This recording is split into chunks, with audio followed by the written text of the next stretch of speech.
जी विपिन साहब, सवाल मुझसे है? जी, जी, आपसे। जी, जी। विपिन साहब देखिए, इथिलीन ऑक्साइड वर्ल्ड में किसी भी कंट्री में ह्यूमन कंजम्पशन के लिए बैन किया हुआ है। मतलब इंडस्ट्रियल यूजेज हो सकते हैं इसके, हुँ, हुँ। इंसान के पास नहीं आना चाहिए। तो हमारे तो देश मतलब में, मतलब हमारे देश में अलाउड है? हमारे देश में कुछ लिखा ही नहीं है। हमारा कुछ देश बहुत महान है इस मामले में, लिखता ही नहीं है। इग्नोर कर दो, इस पे कुछ बात ही ना करो। एफएसआई की वेबसाइट खोलिए ना, हुँ, हुँ। एफएसआई एक्ट 2006 खोल के देखिए, उसमें कहीं चर्चा ही नहीं करी है इस तरह के गैस, इस तरह के पॉइजन की। बेसिकली ये पॉइजन है। अगर लो डोज में लंबे समय तक लेंगे तो सेम इफेक्ट करेगा, जो हाई डोज में लेंगे तो अक्यूट टॉक्सिसिटी करेगा, मतलब फेफड़े को डैमेज, इंटेस्टाइन को डैमेज। लंबे समय तक लेंगे तो कैंसर फॉर्मेशन, और सबसे खास बात इस गैस के साथ क्या, म्यूटाजेनेसिस एक चीज होती है, मतलब आपके जीन को ही बदल दे। हुँ, हुँ, हुँ। मतलब इंसान होमोसेपियंस के जीन में बार बार बदलते बदलते पता नहीं कौन सा होमोटेक्नोलॉजिकस होमोमोडर्नस होगा, क्या होगा। इस तरह की गैस है म्यूटाजेनेसिस। कैंसर फॉर्मेशन को कार्सिनोजेनेसिस कहते हैं। तो ये खतरनाक चीज है, इसका अलाउड नहीं होना चाहिए। आपको आश्चर्य होगा, टॉपिक से थोड़ा हट के बता देता हूँ। मेलामाइन जिसकी प्लेट आप आमतौर पर शादियों में जाते हैं, मेलामाइन की प्लेट जिसको प्लास्टिक की प्लेट बोलते हैं। Melamine nitrogen content, protein content बढ़ाने के लिए आपके यहाँ हमारे भारत में दूध में अलाउड है, हुँ, मतलब हुँ। डेयरी प्रोडक्ट में अलाउड है, वर्ल्ड में कहीं अलाउड नहीं है। ये भी एफएसएसआई की वेबसाइट पे पड़ा हुआ है कि कितने परसेंट तक पनीर में, कितने परसेंट तक दही में, कितने परसेंट तक दूध में अलाउड है। आश्चर्य लगता है, क्या आपकी साइंस है तो हमारा देश नहीं? बातें डॉक्टर साहब मुझे डरा रही, क्योंकि ये सब तो हम सालों से खा पी रहे हैं। इस पे आप रैंडम सैंपल इंडिया में कराइए मिल्क प्रोडक्ट का, और मेलामाइन कंटेंट ना मिले तो बताइएगा, क्योंकि मैं इसका स्टिंग कर चुका हूं अलग अलग डेयरी पे जाके, और पैक्ड फूड, पैक्ड जो मिल्क प्रोडक्ट है उसका लेके, इसलिए इसमें उपलब्ध है। तब मैंने चेक किया था, तब पता चला कि ये तो अलाउड है। उस पे क्या आप क्वेश्चन करेंगे?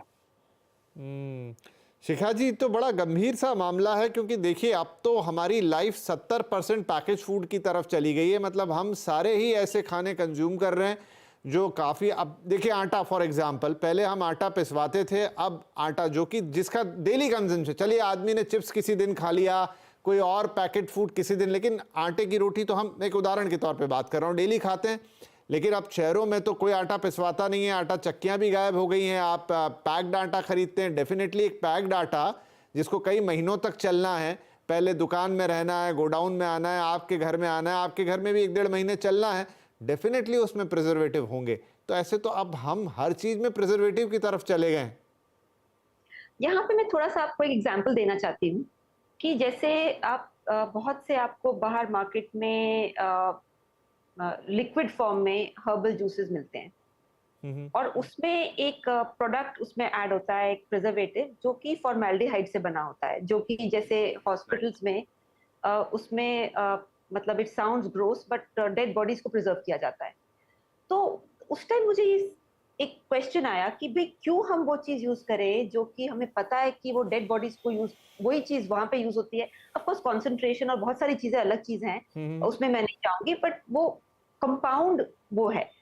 तब मैंने सोचा कि आयुर्वेद में क्या किया गया था। आयुर्वेद में जब अलग अलग प्रिपरेशन बनाई गई थी, तो उसको जो प्रोसेसिंग के दौरान, चाहे उसको पकाते थे, फिर उसी का अल्कोहल के अंदर उसको फर्मेंट करते थे, तो इतना साइंस हजारों साल पहले ऑलरेडी उपलब्ध था।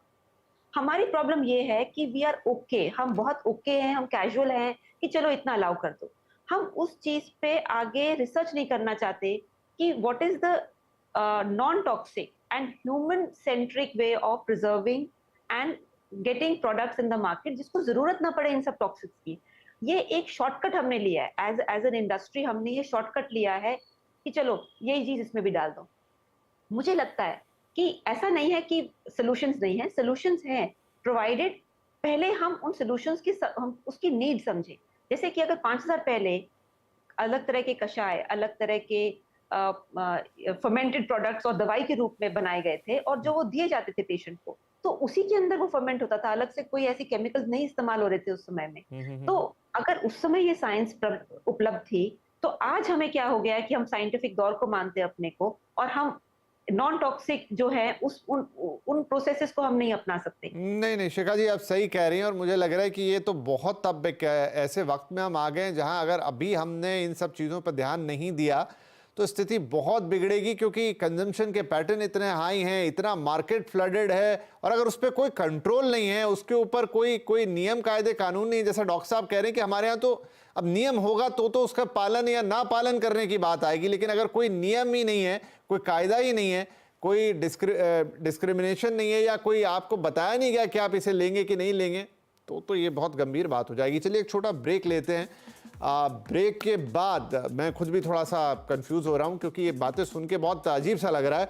ब्रेक के बाद हम बात करेंगे कि क्या कर सकते हैं, क्या हमें बैक टू बेसिक्स हो जाना चाहिए, मसाले भी रॉ खरीद के लाएं, पिसवाएं, क्या करें हम। बहुत अजीब सी स्थिति। छोटा ब्रेक के बाद अपने एक्सपर्ट से इस पर सलाह लेंगे।